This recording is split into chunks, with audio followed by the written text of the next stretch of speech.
Hi everyone, this is Ida of Created to Create. Welcome back to my channel. If you are not 18 years or older, this video content is not intended for you. I have a project share. I had a lot of requests on a tutorial on how I created my my gift box. This one right here. And it is a shaker and it's a sunken window. So I had a lot of people wanting to know how I created this one and would I make a tutorial. So I needed to make a tutorial, and so I created a different one, and I'm going to share it with y'all. I did do a tutorial, but I haven't edited yet. So I've been a little busy with Thanksgiving, with preparing desserts for our church dinner and then for the family. So for now, I just want to share with you my finished box, and then in a day or so the tutorial on how I made this and what paper I used will be up, hopefully. Don't quote me. Anyway, here is the second box that I created. I used a digital download from Shabby Art Boutique, and she is on Etsy, and it's called Ginger Kisses, and I will link it in the description box. And I love this paper. I do have to tell you that her paper, if you decide to buy her paper, she has beautiful paper. But if you're a person that sells your items, or you create embellishments to sell, or cards to sell, or stuff like that, then this is not the paper for you. She doesn't allow you to do that. It's only for personal use. You can use it as a gift, gifting it to somebody, not in the printed form, but in something you created, but you cannot, it's for personal use. So, you know what, forget the last thing I said. I think I read something like that on her policy, but as far as what stands out to me the most, it is that it is for personal use, and I don't want to give you any misinformation. Anyway, but it's beautiful paper, and because I'm doing this for my tutorial and for personal use, I went ahead and bought her paper because it's gorgeous paper. So for those of you who love all things gingerbread, look at this gorgeous image in the center. I did use some acetate that has the snow on it, and this is by Hunky Dory, the snowy acetate.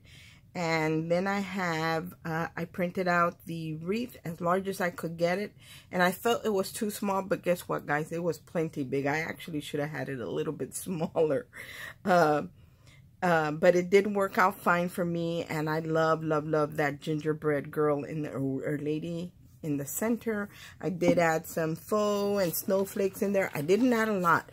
Let me tell you, you can break the bank with filling up these things with a sequin and all of that. So I only added a little bit because I wanted just a little movement, nothing crazy. But before I even did that, I did add some of this basic glitter glue, I'm going to say basic glitter glue. And it's iridescent. And I did add in different areas. Then I added some glue, and I added some artificial snow so it would stick on the top parts. And then, of course, I added the extra to just move around, you know, as a shaker. But I love it, guys. This paper, designer paper, is beautiful. It's gorgeous. Here's one of the cut aparts. I wanted to make a tag to go on here, and I love this little ginger in the cup. I also did the same thing with the glitter glue, iridescent glitter glue, and I added sparklies here and there so it would be pretty. And then in the back, I did emboss. I glued it to a pink piece of paper, but I embossed my paper before I did that, and then I fussy cut. My fussy cut isn't the greatest, but, you know, it still looks nice. It's beautiful paper. I'm banking on that the paper is going to be so pretty that you guys are not going to notice how horrible I cut. Anyway, and then all I did was I did turn it into a tag. I punched a hole, added an eyelet, and put a piece of just twine in there. And this bow is from Carnation Craft, the netted bow. It's just a die. And then I did buy these gingerbread dies. I'm not sure if they are Scrap Diva design bows I'm not really sure. But I did see these were inspired by, I think it was Angie from Gathering Jewels. She did some of these gingerbread bows. So it might have not been Miss Erica. Anyway, and she added this little whip topping, what is it? Resin. That resin piece on top, and I love the way her bows look, so I thought this was the perfect bow for the gingerbread theme. I did the paper I have in my backing is a from the sugar something. It's from the paper from Michael's from a couple years ago. Sugar plum or something, sugar Christmas. I don't even remember. Anyway, guys, y'all know what paper it is. On the side, I did print out this paper, and it's very light pink with the white hearts. I did cut out some thumb notches on either side of the box. There is the other one, and it is all covered all the way. This box is gorgeous, guys. The difference in this box, this is still an 8x8 box, but this one is 4 inches deep, where my first one was only 2 inches deep. I call these expandable boxes because even if I add something in here that is taller, I will still be able to slide my lid up as high as I need it to go. More of this will be exposed, but I could still do it, and I'd tie a pretty ribbon, you know, it would still be gorgeous. So I did, this is a very, very sturdy box. I do have enough room where I can add matting layers here if I wanted to, but what happens with that the suction gets, there's no air in there, and it's really hard to pull out. And the way I have it now is perfect. It's not too loose and not too tight. You can actually get it out. So that's why I decided to just leave it white. Here's the inside. There is, I think it's sugar plum. Here is the inside piece from that paper pad. And then I had the little pink hearts on the inside. It's gorgeous. I didn't do anything on the bottom. I'm not sure if I will. I'm thinking I will. I'm probably going to add a designer paper on the bottom at least. But I don't think the sides, because I don't want to have that trouble where you can't open it. But this is a gorgeous box, you guys. What I did here, I did add chipboard to the side walls to make it a stronger box.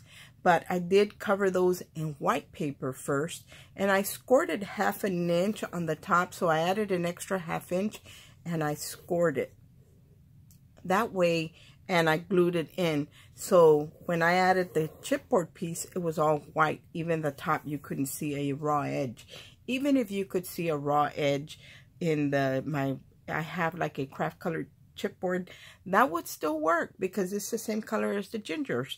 So that would still work. I wouldn't have had a problem with it, but I wanted to see what this would look like, and I really like the way it looks. On the bottom, I did add like a heavyweight paper underneath, and then I added the designer paper besides the paper that I used to create the box. So there is like 3 layers on the base, and this is it's pretty sturdy, but not as, you can hear it, not as sturdy as the sides. But all in all, I love the way this box came out. And then here is the shaker part. There is the inside. It's pretty clean, guys. I know a lady mentioned that she kind of didn't like this look, that she wanted it to be cleaner. And it can be cleaner. You can either cut a piece of paper and glue it on here, but it's the same size as the box. That way you don't see this. You can see a solid panel. And there is other ways to figure it out, but that wasn't my intention when I created this box. So there is ways to go about it, but like you're only limited to your imagination. So if, you know, this is the idea, this inspires you, then run with it. You know, create something different. If you want it to look different, it is doable. So I say run with it. But I love the way, I love this box and the way it came out. And I love the designer paper. I don't know yet what I'm going to do with it. See how nicely I don't have any trouble for it to slide in. If I were to add layers, it would still go in, but it would be a little bit more snug. And when you went to open it, you would have a little bit more trouble. The only thing I debated again was adding a gold frame. And I imagine it's too late now because I already glued my bow on there. I was thinking I need to add a gold frame before I shared it. And I totally forgot, you guys. I've been so busy. Anyway, that is all that I have to share with y'all today. So make sure that if you are not subscribed and you want to see that tutorial, that you subscribe, and the little bell icon on the screen, make sure to click that so you'll be notified every time I upload a new video, because my next video that I upload is going to be on how I made this box. I do have to do some editing, so it's going to be a day or two because Thanksgiving is creeping up on us, and I have things with the church, have things with my family, and then we bake for others as well. We love to give, so we do bake for others. Not just me, but my daughter as well. I kind of pass the torch of baking to her, but there are still certain things that my husband likes for me to do, and so I do it. Anyway, guys, that's all I wanted to share with y'all. I hope everyone is having a great day. I hope that you like my project. And if this paper is something that you want to create just for your family, then go ahead, because it's for personal use. Thanks for watching. Bye.